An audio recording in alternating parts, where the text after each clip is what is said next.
Kasus HIV atau Human Immunodeficiency Virus pada tahun 2023 meningkat.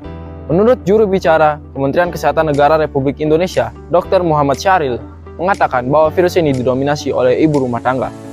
Penyebab ibu rumah tangga dapat mendominasi virus ini dikarenakan pengetahuan akan pencegahan yang masih rendah dan memiliki suami yang cenderung beresiko. Akibatnya sebanyak lebih dari 14.000 anak yang khususnya berumur 1-14 tahun terjangkit virus HIV. Sekarang apa sih itu HIV?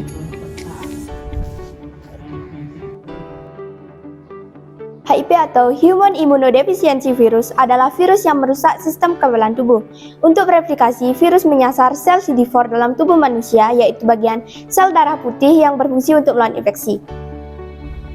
Semakin banyak virus bereplikasi dalam tubuh, maka semakin sedikit sel CD4. Jika sel CD4 hancur, maka sistem kekebalan tubuh akan menurun, sehingga jadi lebih rentan terkena berbagai penyakit. Proses ini biasanya tidak terjadi secara drastis. Bila terdeteksi secara dini, bisa dihambat dengan cara pengobatan. Penularan HIV. Penularan HIV bisa menular melalui darah, cairan sperma, cairan vagina, dan air susu ibu. HIV juga bisa menular melalui hubungan seks bebas, tidak menggunakan kondom saat berhubungan seks, penggunaan jarum tindik dan suntik secara bergantian, dan HIV juga bisa menular melalui ibu hamil yang terinfeksi HIV kepada bayi yang dikandungnya. Emang apa aja sih gejala penyakit HIV/AIDS? Gejala awal infeksi terjadi 2-6 minggu. Gejalanya mirip dengan flu biasa. Kemudian berkembang ke fase laten yang berlangsung 5-10 tahun. Perkembangan virus terus berlanjut ke fase yang lebih berat. Gejalanya ditandai dengan batuk pilek, diare, penurunan berat badan, sariawan, dan pembengkakan pada kelenjar getah bening. Jika tidak ditangani, tubuh terus melemah.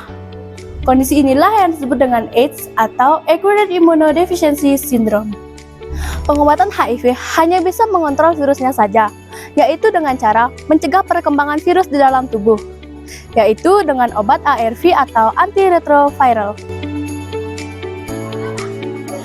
Penularan HIV dapat dicegah melalui konsep ABCDE, yakni A. Abstinensi bagi yang belum nikah. Tidak melakukan hubungan seks di luar nikah adalah hal yang paling tepat untuk meminimalisir kemungkinan penularan HIV.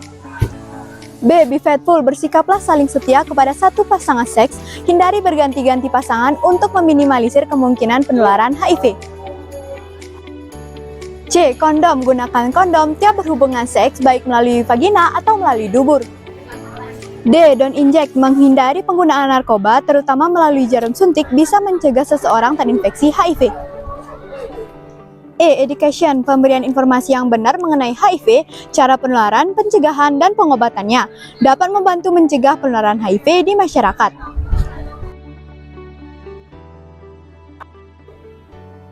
Mu tahu nggak? Virus HIV bisa menular lewat air loh. Hah? Perasaan nggak bisa? Bisa, Enggak. bisa, Enggak. bisa, Enggak. bisa. Enggak. Nggak gitu.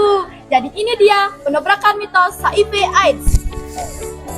Yang pertama, HIV/AIDS tidak bisa menular melalui air kolam renang. Nah, jadi HIV/AIDS tidak bisa menular melalui air. Yang kedua, HIV/AIDS tidak bisa menular melalui batuk atau bersin.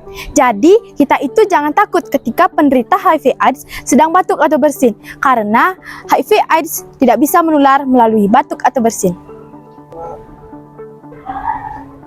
Yang ketiga, HIV/AIDS tidak bisa menular melalui berbagai alat makan. Jadi, kita itu bisa saling berbagi alat makan.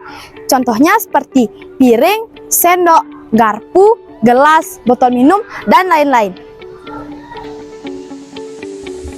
Yang keempat, virus HIV tidak bisa menular melalui gigitan nyamuk, serangga, feses, urin, berciuman, dan juga berjabat tangan.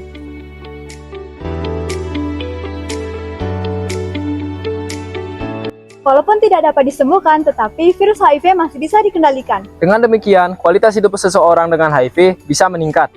Jauhi virusnya, bukan orangnya. Jaya